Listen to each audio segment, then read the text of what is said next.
And now it's time for a Star Trek story.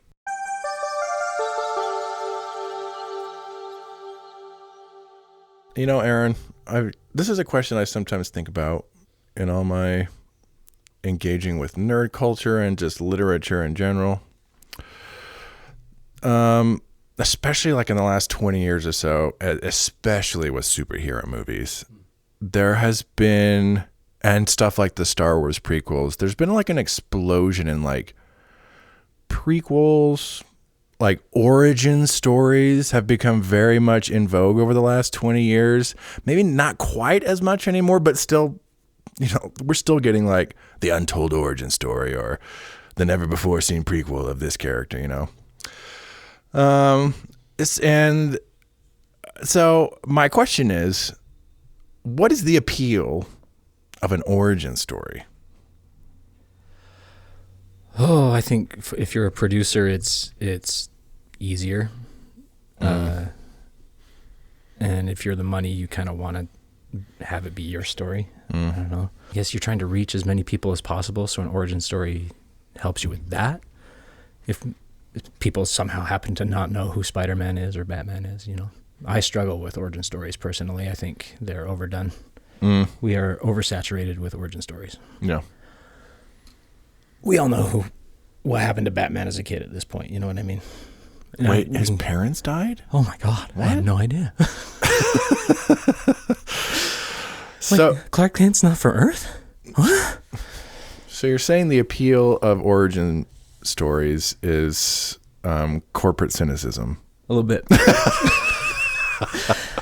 That's my take on it. Okay. Yeah. Well, that makes sense. And I can't say I completely disagree or even disagree at all in the slightest. But who knows? Maybe we'll come. There has to be some sort of appeal. It's not like it can't be that there's never been like a good one ever done. Well, welcome to Star Trek Stories, everyone at home listening. This is episode 20, Datalore. As always, I am your magnanimous host, Jaron Hatch, and I'm joined here by my illustrious co-host, Aaron Cole. We are deep in our look at the growing pains of the next generation. What an episode selection this has been so far. Last time we watched The Big Goodbye. That's our first holodeck goes wrong episode, which there are many more throughout the franchise. How is this still aboard the Enterprise? For this episode, we have a returning guest host with us. Aaron, who do we have sitting over there in the captain's chair? That captain's chair over there? Mm-hmm. We've got Marky Poo. Hello. Marc Nielson, how you doing? Doing great. I had no idea I was in the captain's chair. Well, we've been doing daytime drinking, so we can't be held responsible for putting you in the Can I fly the captain's. ship? Sure. Okay, great. Here we go. That's why we unplug it. At the start of the episode. Oh, dear. Mark, last time we had you on, we watched A Private Little War, our little Vietnam parable episode from TOS. Yeah. That's actually one of my favorite episodes we've done, just because it's such a fun but problematic episode. And we, like, equal parts, like, had a hilarious time, and we're also, like, horrified by, like, what we just watched and what we talked about. That one was, like, peaks and valleys of being like, what the fuck? This is amazing. But it's not also. It's weird. Star Trek is very pro-regressive. What? Pro-regressive. Pro-regressive. That's actually the perfect way to describe that episode. Yeah. Gone so far, still have so far to go. So far. Mark, we may have talked about this when you were on. You are one of those rare hardcore, I think I would call you a hardcore Star Trek fan. You love it. And I do. You are very much immersed in the sauce. You watch it irregularly. Yeah. So you're one of those rare hardcore Star Trek fans that's not very well versed in the Next Generation. Nope. Which is like the quintessential like Star Trek show. Right. Like that's the one, aside from maybe the original, but I think most people at this point would agree, no, it's Next Generation. That's the one. And you have only seen like a few episodes. Yeah. What's that about, Mark? I have no idea. I think it's because I kind of missed it because I started in Voyager, but then that didn't necessarily make me a Star Trek fan. I didn't become a Star Trek fan until I met you, and you recommended Enterprise and Deep Space Nine, and so that's what made me hardcore Star Trek fan. You went from a Voyager fan to like a Star Trek fan. Right, Yeah. exactly. Yeah. But I just never took the time to actually sit down and watch all of Enterprise yet. You mean TNG? Because you watched Enterprise. Enterprise. Not Enterprise, yes. Next Generation. Next Generation, yeah. But I've seen episodes. Seen episodes, know the characters. I've seen moments from episodes. I remember coming home from work when we were living together up in Ogden. And I would walk in, everyone would be in the living room, and you just see Jean-Luc being like, "There are 4 lights." Like, oh, I missed all the good parts. Something about 4 lights. Yeah, what a something about it, but his performance was fantastic. Yeah, what a no context moment to come in when Patrick Stewart's yelling about 4 lights. There are 4 lights. What the fuck happened to this man? It's too much to explain. We'll watch it some other time, Mark. Yeah, that's basically it. What's your impression of the Next Generation as like a hardcore Star Trek fan who hasn't watched it? Like, when you just think about it, like what goes through your... Well, that's very interesting. Like a desire to actually take the time to watch it, but I have seen a few episodes from the first 2 seasons, and not the best episodes. So I know that it's gonna be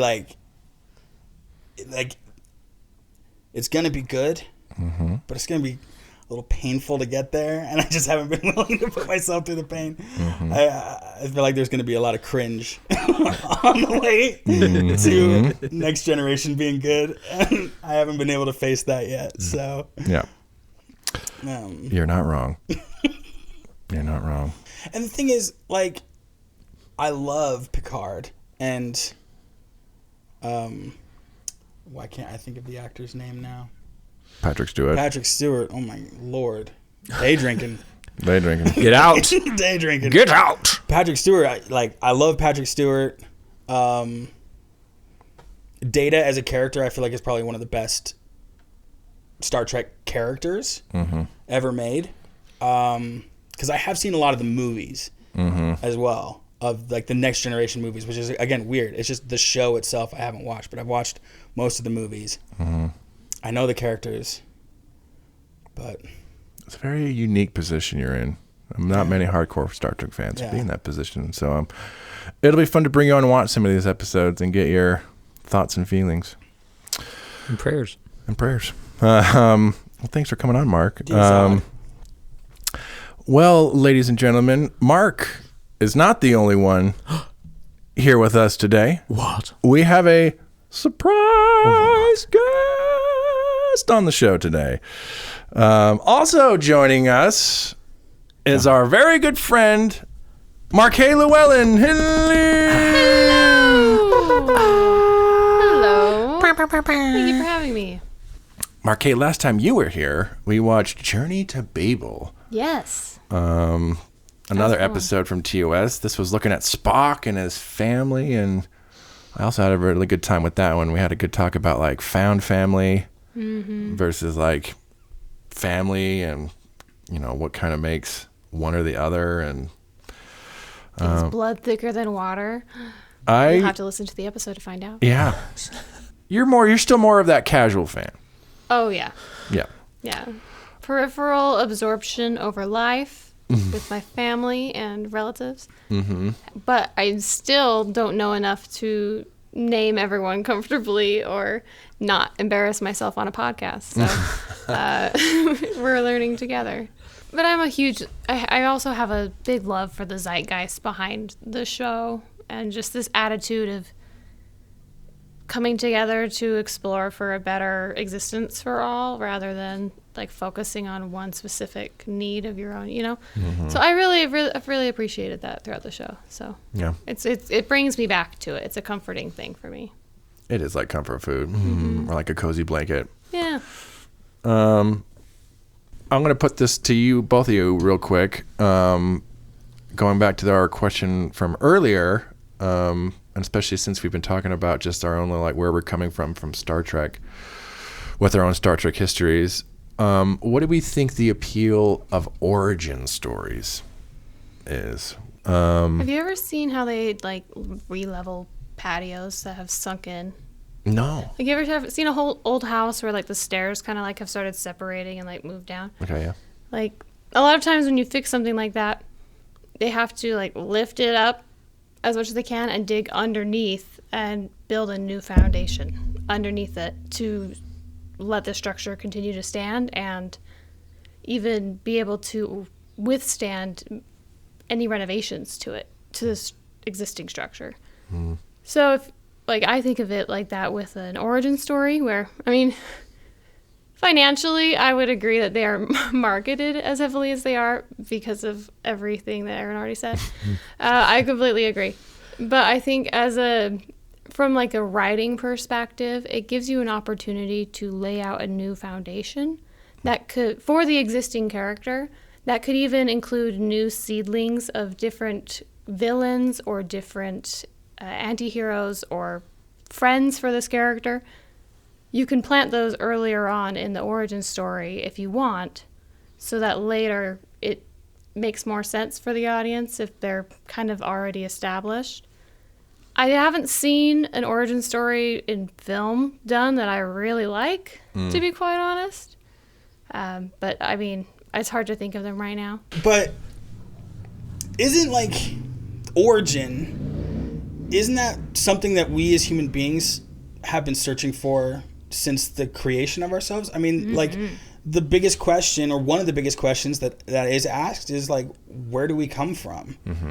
And we're still looking farther and farther back into the initial moments of the universe, trying to figure out like what the fuck happened for us to be here. Yeah.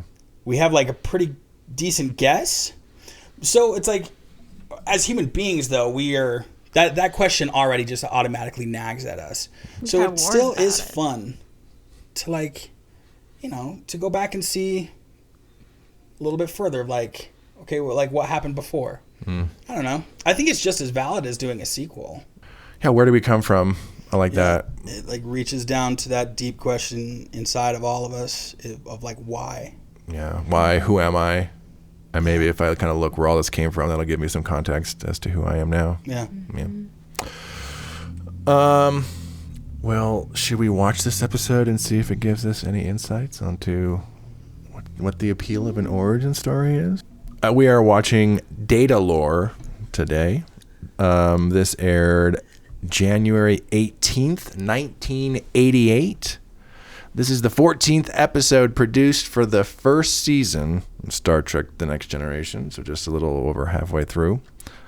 Next Generation was the Star Trek show that really kind of started to buck that trend a bit. And even though Next Generation is pretty episodic, it really focused on the characters, though, in a way that TOS hadn't. And I think this is kind of one of the earliest examples of them kind of really starting to do like character exploration into who they have. And in this case, it's arguably Star Trek's most beloved, or Next Generation's most beloved character, Mr. Data. Up until this point on the show, he's just been like the android crew member. They have not talked about like where he comes from. Like, he's the only thing you know about him is that he's an android. He wants to be human. And so this is kind of when they finally start to peel back, some of the curtain on who this character is. So, for those of you at home, this is your invitation to watch. Star Trek The Next Generation is streaming on Paramount Plus. You can find it by bringing up Season 1, Episode 13, and we'll be back after we watch Datalore and drink 100% more mimosas.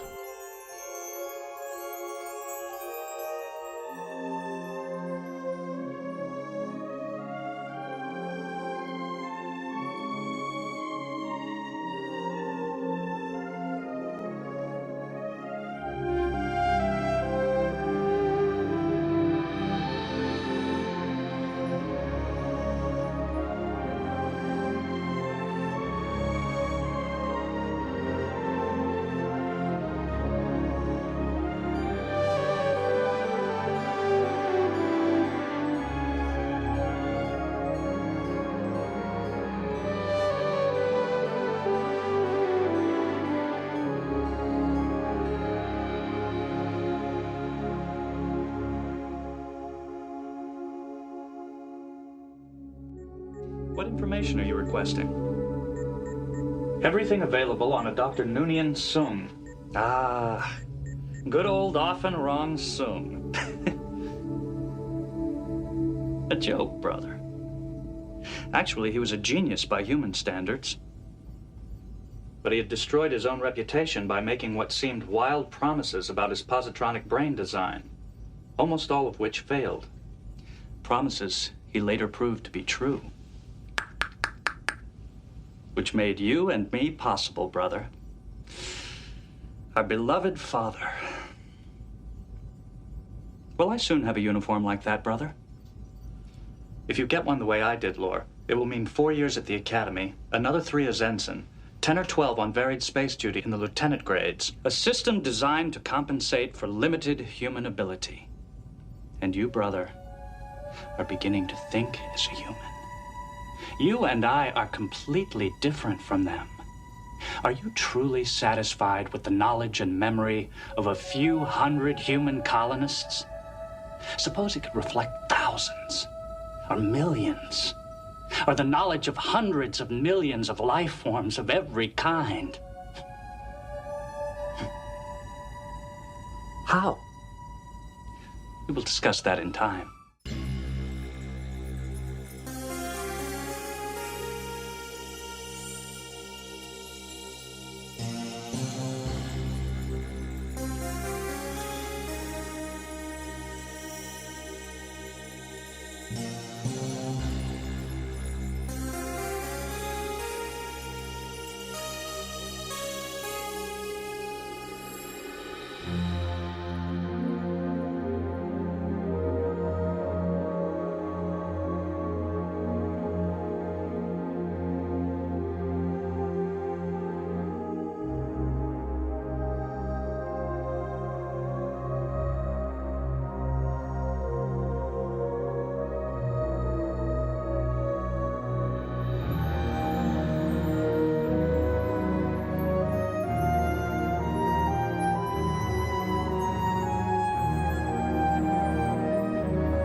We just watched Datalore. Datalore. In case you're one of those who didn't watch it with us, in this episode, they visit Data's home planet, and they essentially find where he was constructed, and they find another one of him that they reassemble, and it turns out to be his evil twin brother, Lore, who tries to kill everyone on the ship for some reason. Is essentially what this one is about. Markay, we'll start with you. Initial thoughts on Datalore. This was a fun one. I feel like this could branch a lot of conspiracy theories within the Star Trek universe. I have very controversial opinions about Lore and Data and who survived at the end of the episode. But it was really cool. It was very interesting to kind of meet everyone. This is the first episode of Next Generation I've seen all the way through. So that was very cool too. Yeah, so I guess pretty good intro. Yeah, real quick on that. So I guess having been aware of the show, now watching a full episode, does it kind of match impressions or? Oh yeah, it's great, and it is. I mean, not not to just boil it down, but you can definitely see the roles that each character is filling from another series. Like, they have the Spock character in Data, the outsider who's also trying to be human, you know, and they have the captain character who's more of a father figure to everyone, and you have the first mate, but they also really change it up with a few different things, so it's kind of fun to see the different flavors. It is weird to see a kid on deck. That was a big surprise. Big step in the Star Wars How old is this kid? Like 13, 14? Wesley is supposed to be 16. Wow. You could not trust me with a spaceship at 16, guys. There's no way. I mean, any of you, who would you be trusted with a spaceship? Heck no. Hell yeah. If I was 16, I would totally, I'd be like, yeah, I got this. but looking back now, no, hell no. If somebody was like, hey, we'll let you drive this spaceship, young man. We're going to make you an ensign. Yeah, of course I'll do it. Whatever. I'm thinking like, oh my God, well, I might kill everybody, but here we go. Yeah, it still seems very silly though. Wesley is probably one of the most, if not the most controversial character in not just Next Generation, but maybe all of Star Trek. Like Wesley, so many fans hate Wesley Crusher. He got death threats as a kid. No. Because people hated him so much. They're like, why is this stupid kid on this ship? That's too far, guys. Why would you threaten That's the crazy. kid about that? just There's so many other people to threaten, guys. I know. Don't threaten the kid. Boo. Oh, Mark, initial thoughts on Datalore? Oh, boy. It was a wild ride. I'm still reeling from it because I really liked it. It was Star Trek. There were some things about it that like really brought me back to like the original series. But there were also like entire conversations that went on in this episode that I was like, what's the point of this conversation? Like, why have they been talking for like 5 minutes about nothing? Like, where's I'm the plot? the only one. That scene where they're in the briefing room, where the scene is essentially like, yes, we're all feeling a little weird about data and everything, but we must remember that we're all machines, that we're all, and then Riker just like, here, knock it on, like, and then Data's like, oh, we need him back, and they're like, was that the scene? You're talking about how to appropriately like think about Data? What the hell was that scene? Yeah, Let's make sure we're all being very inclusive. but I love Geordi's reaction in that moment, too. He was like, phew, sheesh. But Brent Spiner, Yeah. Brent Spiner was awesome. Like and like especially the scenes where he was both Laura and Data. I feel like he did a very, very good job of making them feel distinct from each other and yet at the very same time being similar to each other. Just adding in that like tiny little extra bit into lore. I thought was great. The dialogue was not my favorite and throughout most of this episode. I mean, but it was though, but I also loved it. But at the same time I was like, oh man, cringe. Like, what's happening? Like, which ADHD? Yeah. But There it was were a few awesome. conversations where they stood out to me because it was like, that is an excellent example of conflict resolution. But it was like a whole setup, like part A to part B, like D, you know, like the whole deal. They're like walking you through how to resolve this conflict. Like that, they did that like 4 or 5 times in one episode. Yeah. That was, I mean, good for them. It's almost... But were they all necessary? Some of those scenes feel like almost like workplace training video Yes. things, like at times, you know, like that's how some of those scenes felt. I want to show this to new hires at my company now. It's the only option at this point. Oh my god. Yes, I see your point, Data. Oh my god. Yeah, hilarious. But they try to pass it off as like legit drama or like storytelling. What other show tries to seriously incorporate that into it? It's like you say, Mark, it is wild. Yeah. but enjoyable. It was like being on a fucking roller coaster. I was just like, yes. Like a roller coaster that you might fall asleep for a short, just a little bit, but then you're awake. Oh, Aaron, Datalore. Oh, I felt like Yar had more to do. She got to speak up for herself finally. Finally, That was- something Yeah, for her anything. character to do. And Worf too. He had that moment in the elevator. Yeah. So the competition continues between the characters. Who is the real chief of security? Yeah. Worf or Yar.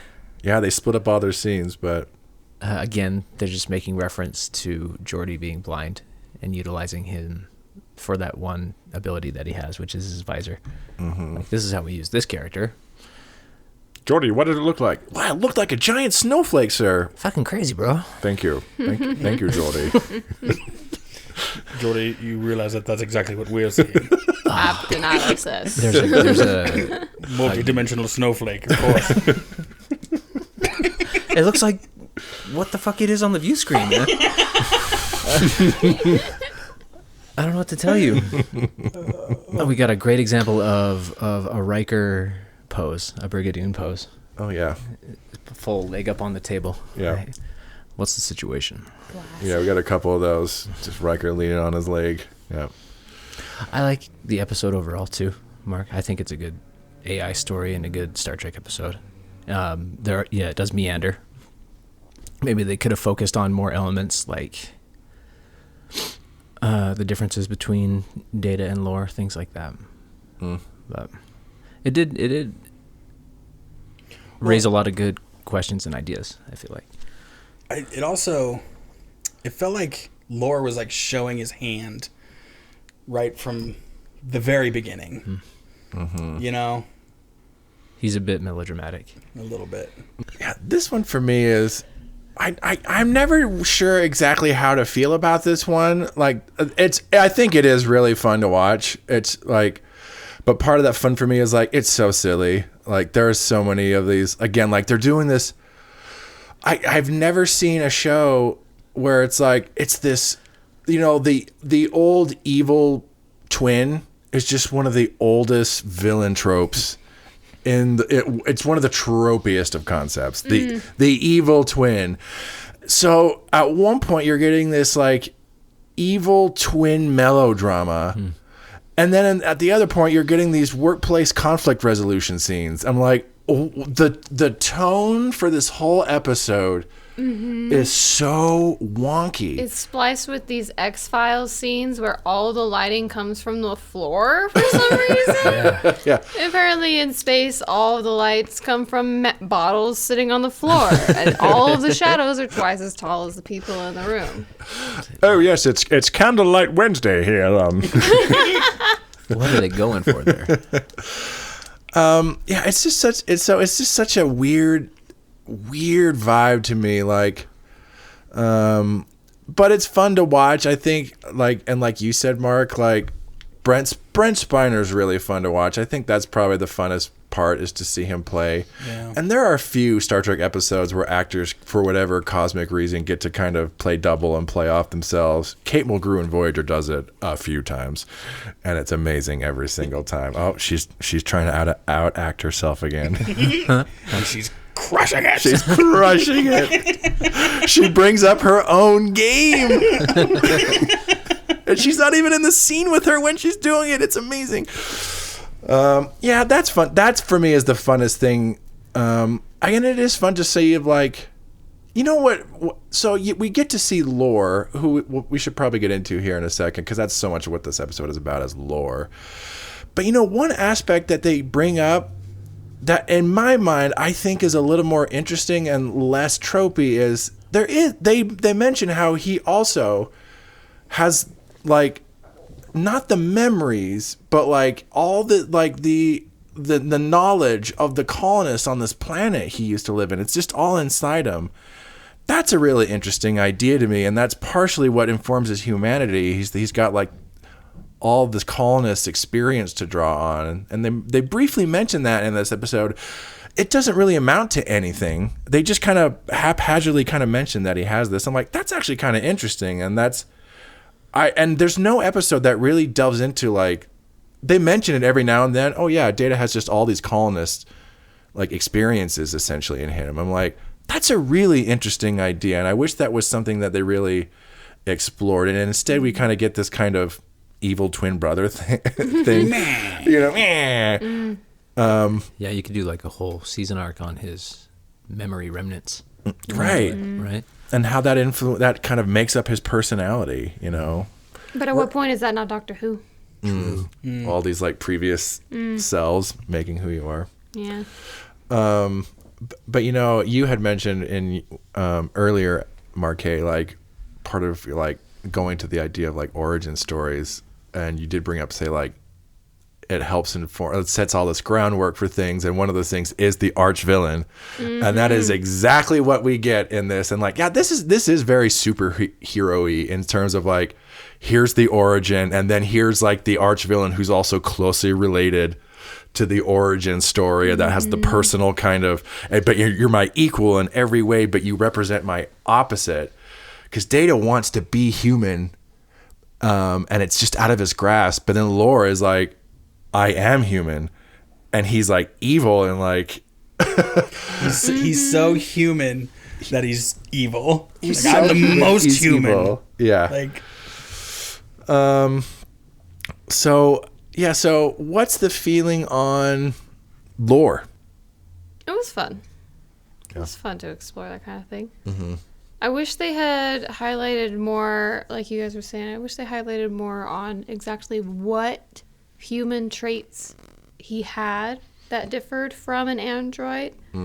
Because we can make a lot of assumptions ourselves, but it would have been fun to like kind of go, oh yeah, it's like a human's jealousy, or maybe he was hurt over the people like casting him out, or I don't know. There were a lot of things that they could have dug into to be more specific. But it was fun. The muscle twitch coming in and out just with the little pen glow was really fun. Apparently you can make anyone twitch with a little pen glowing. So that's fun. I would love one of those for my own twitches to make them go away. Oh, let's just shine that little light on there. It's Yeah. good now. Seems Shine a like little if it light was on. that easy, why didn't they just take care of it when they assembled him? You know? Right? They had the equipment right there. Come on. No, And- we're just going to leave the Twitch because we don't like you. but that's kind of what happens to Lore, though. Like, I feel like they did, in a small way, represent Lore's jealousy towards Data by the fact that he lies about being constructed first. Because he says he was constructed first when really, or he says that Data was constructed first. So just in the act of lying about that, I think that proves that he is jealous of Data, because he was the one who was turned against and shut off. And Yeah, you had said this earlier, Mark, though. It's like, but with Lore, I think Lore is an interesting idea, that there's this other one, and it is interesting that, like, he was shunned by the colonists, and the colonists didn't like him. And then Data, on the other hand, has this whole family thing that he's a part of. I think for me, what I wish that we got to see more of is just right off the bat, it just goes straight to evil twin brother. And like, and you had said, Mark, like Lore starts showing his hand almost immediately. instantly. It's highly telegraphed. The music, how he's acting, it's like, oh, this guy is just evil. Right. Well, and in that first scene with it's just him and Data, the one we're watching right now, he basically puts Data down. Yeah. And is like, you're never going to be as good as me. Yeah. He's like, and nobody's going to think of you in the way that you're going to want to like have people thought about you. You'll never be human, not like me. And Data just kind of sits there and takes it, and then is basically like, I'm going to go tell the captain. I think for me, what would make this work a little better is I don't mind that he is like the villain or the adversary.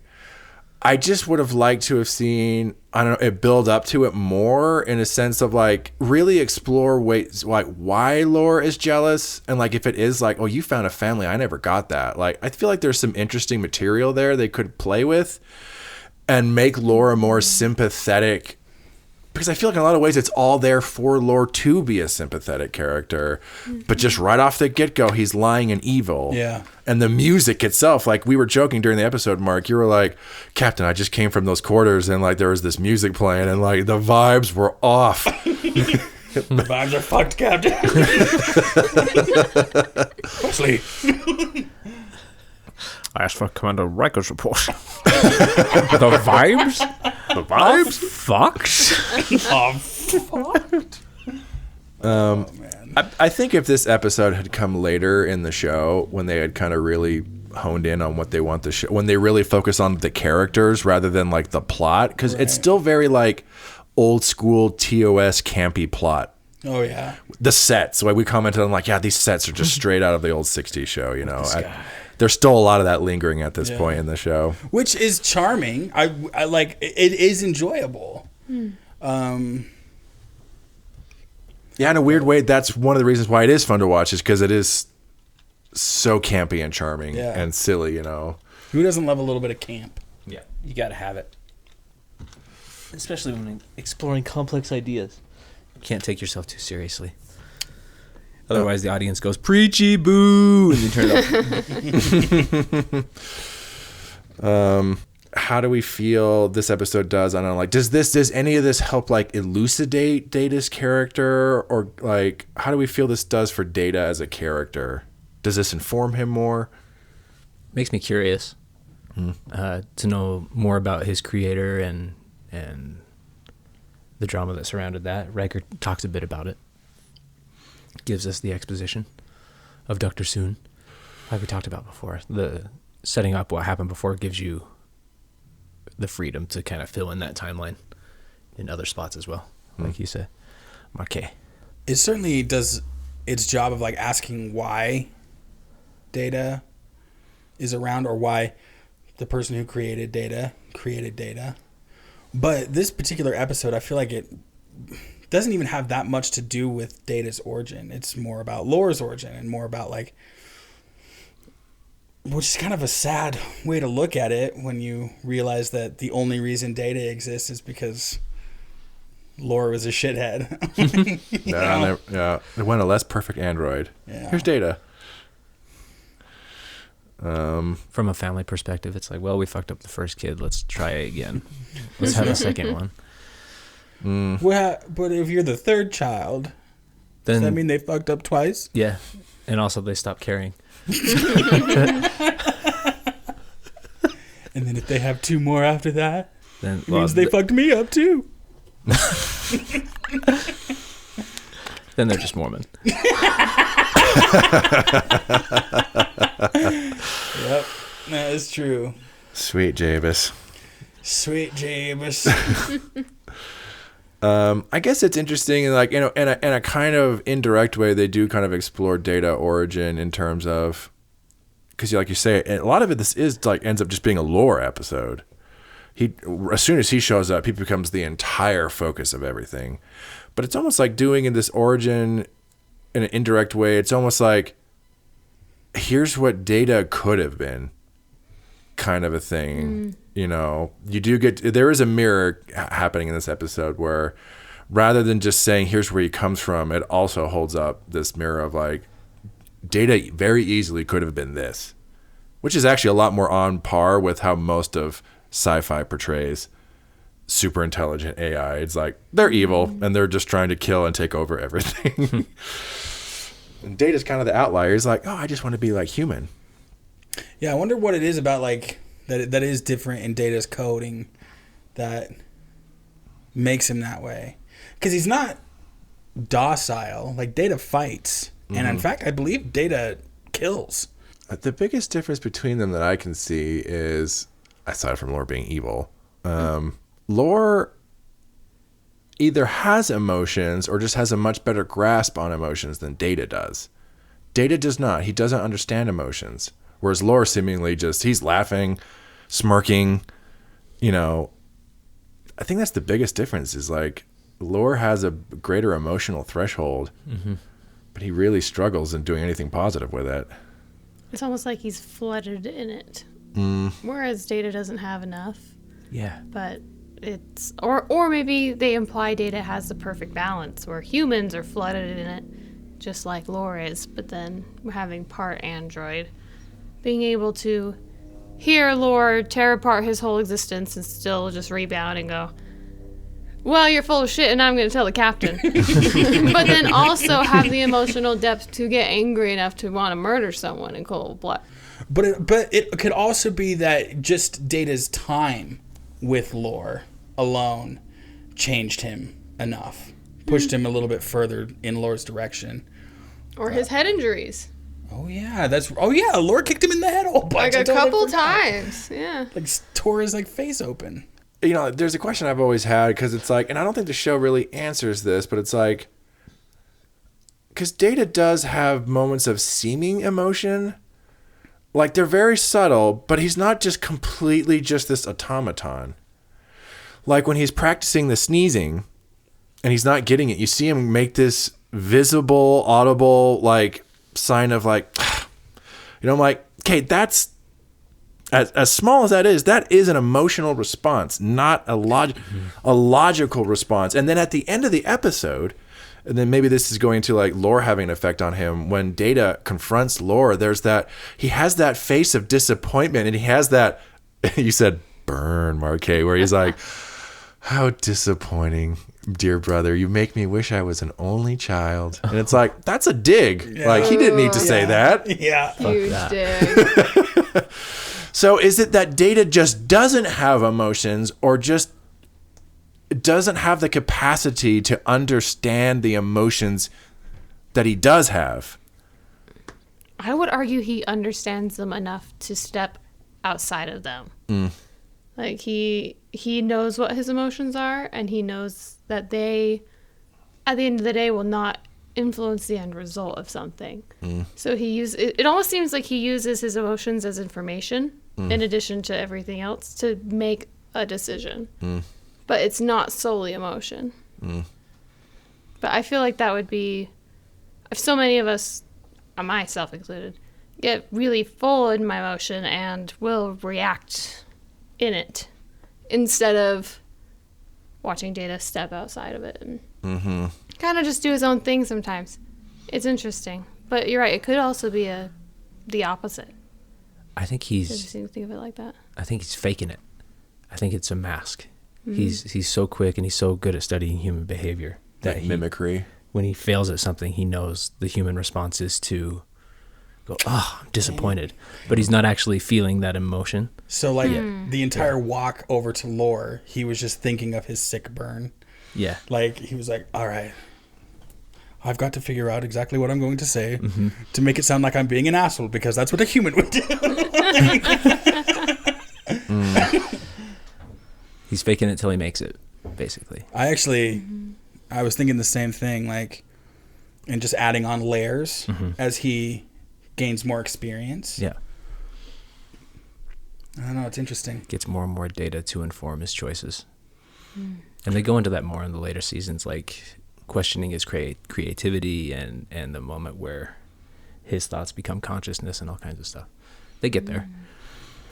It's also interesting. Well, it just brings up questions of like, because, they say there's like, the Turing test that, which you would hypothetically use to test if an AI is like alive or not.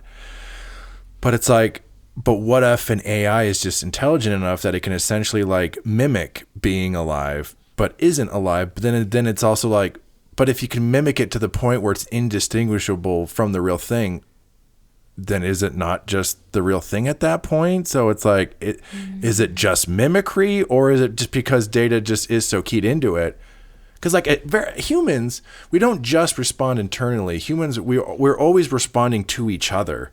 And that's a lot of what informs our responses. And I'm like, if that's what Data is doing, like, is it that different from just the real deal? Like, and it brings up some interesting questions. Well, and even Picard says so himself. He says we're just machines made out of biochemistry, basically. Yeah. And he's got a very valid point. Was that the here moment? Yeah. Yeah, here. Well, and there's that little scene at the end when they're leaving the cargo bay, and Picard quickly asks Riker, do you think that Data, I can't remember exactly what he says, but do you think Data is more or less human than we are? And then Riker says, I just wish we were as balanced. And Picard's like, agreed. And then they walk off to triumphant music. Yeah, but it's like, yeah, is it that Data is the question that Data is more or less human, or is it that it's almost like a different configuration? There's a different kind of balance rather than he's more or less human. Shifting gears a little, how do we feel about the crystalline entity? To me, a little bit, it kind of felt like an afterthought, almost in a way of like, and how's Lore going to threaten them all? Crystalline entity? What is Fuck it. It's great. Yeah, they never really tell you how Lore, like what the goal is. I mean, it's clear the crystalline entity wants to destroy the ship and has lured Lore into doing his bidding, but like, why? We need an origin story for the crystalline entity. Do we though? I'm content to just let that one be. Oh my god. It does give me a question: how much of Lore's evilness was influenced by the crystalline entity, feeding the people to the? Oh, is that what's going on? Maybe. It was also a very human thing to do. So that was his only source of Gullible. interaction at the time. So it twisted him. Maybe Lore is corrupted by the crystalline entity. Because, yeah, they do establish very briefly that, like, it just somehow has the ability to just consume all life on, like, a cellular level. That's why, like, the planet was just completely decimated. It just absorbs all the life energy into itself. It looks cool. The crystalline entity? Oh yeah, it's dope. That's my biggest guess, is that they just wanted something that would look cool. Or like somebody was like, "Hey, I just downloaded this, like, or you wouldn't have downloaded it at the time, but I just got this new program that can create like cool special effects. Look at this crystalline thing. We're putting that in the show." We also have to, this has been a running theme of this list of episodes, Aaron, we have to talk about acting Ensign Wesley Crusher. Because they, for whatever reason, in an episode that's mostly focused on like Data and Lore, in the last little bit, they just decide, let's have Wesley be the one who clues everyone into what's going on. And it just feels like such a baffling decision. Like, everyone suddenly gets really stupid. Talk about doubling down. Wesley, shut up. Shut You up, might be Wesley. on the bridge because you've been acknowledged as a super genius child who is good at everything, but we're going to ignore everything you say now. Goodbye. But even though everything that you're saying makes 100% complete sense, Do you feel acknowledged? Do you fuck feel you, seen? child. Yeah, this is the episode where we get the actual infamous "Shut up, Wesley." Oh, so good. Lives on in infamy from here on out. Shut up, Wesley. It also adds to the charm of the episode. It's like part of the reason why I liked it and enjoyed it so much, because it's like, what the fuck?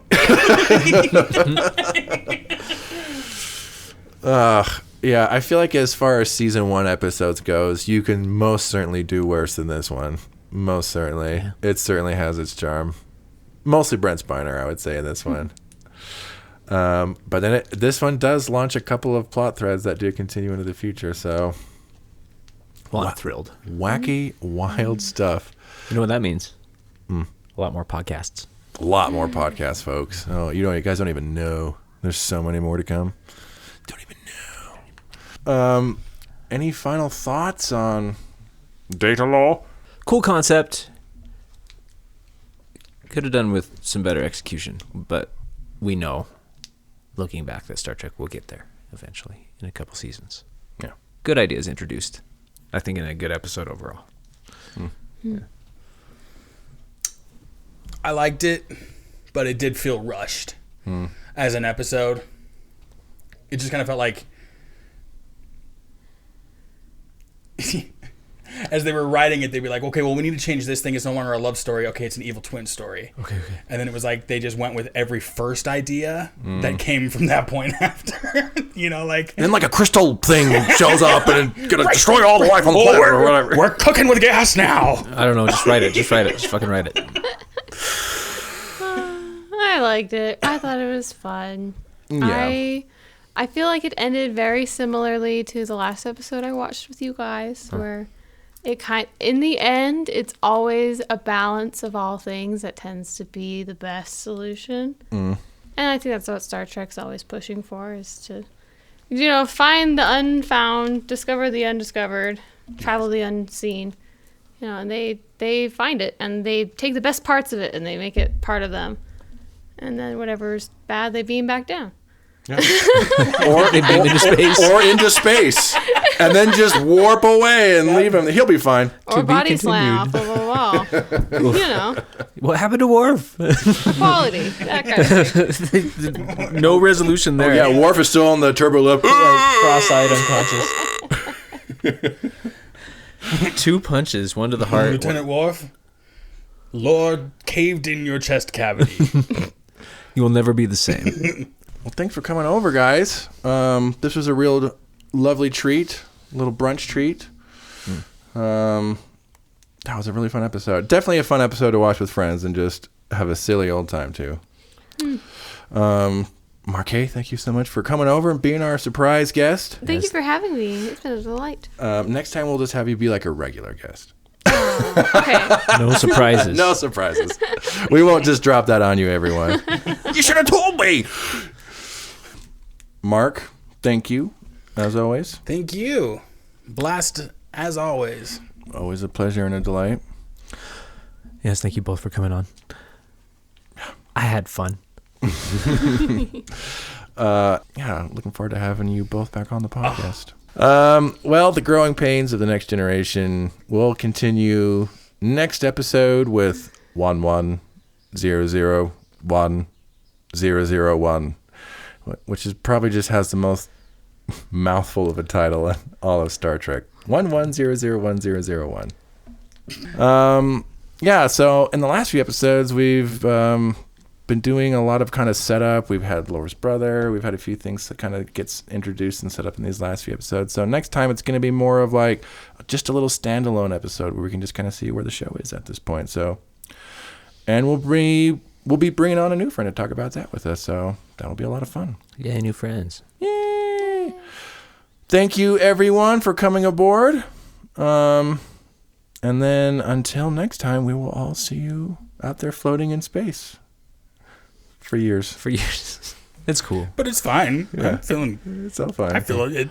I talked to this guy on Ryza that really he gave me some stuff, and I found an online therapist who really helped me move through a lot of the pain of being abandoned again. But it's cool. It's all It's good. fine. See you next time, everyone.